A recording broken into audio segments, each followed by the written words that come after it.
Hi, in this video, let's take a look at how we can make our project folder and also how we can customize our UI. So to make a project folder, you go to this little 3ds Max button over here, go under Manage and Set Project Folder. Now this is very important because this allows you to make all the subdirectories for your Max scene. By default, it's going into my Documents 3ds Max, and you can see when I open that, you can see there's all those different folders over here. So what I'll do is I'll just go in my documents again, I'll make a new folder, and I'll just call this 3ds Max 1 for now. And I'll say OK. So my new folder has been made, and I'm just going to drag it in over here.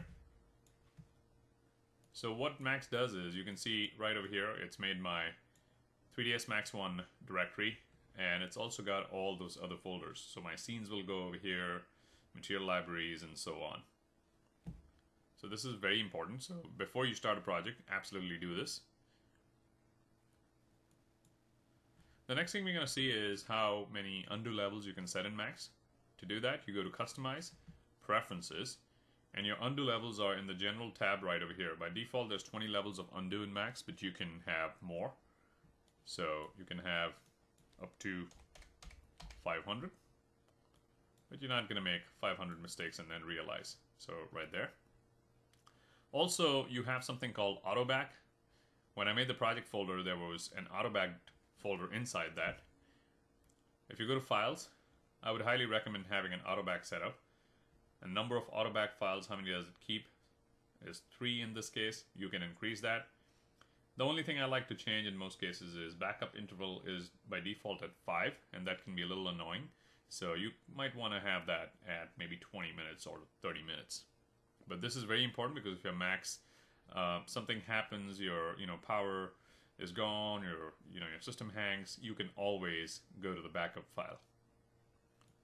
One more thing we'd like to see in this video is how you can customize your UI. You can see that right now I am dealing with a very light colored scheme, and the way I did that was simply by going to Customize, Custom UI and Default Switcher. And I was in Max, and I can go to AME Dark if I want, or AME Light, and you can see it can change over here. Or 3ds Max 2009, or Modular Toolbar, and so on. Another thing you can do is you can go to Customize User Interface, and you can make your own changes and save your UI. So for example, if I go to the main toolbar right now, right over here, and if I go to, let's say, Toolbars, you can see right over here, it's my new open save, so it's these button over here. I can say over here I want another button called, how about 3ds Max Help.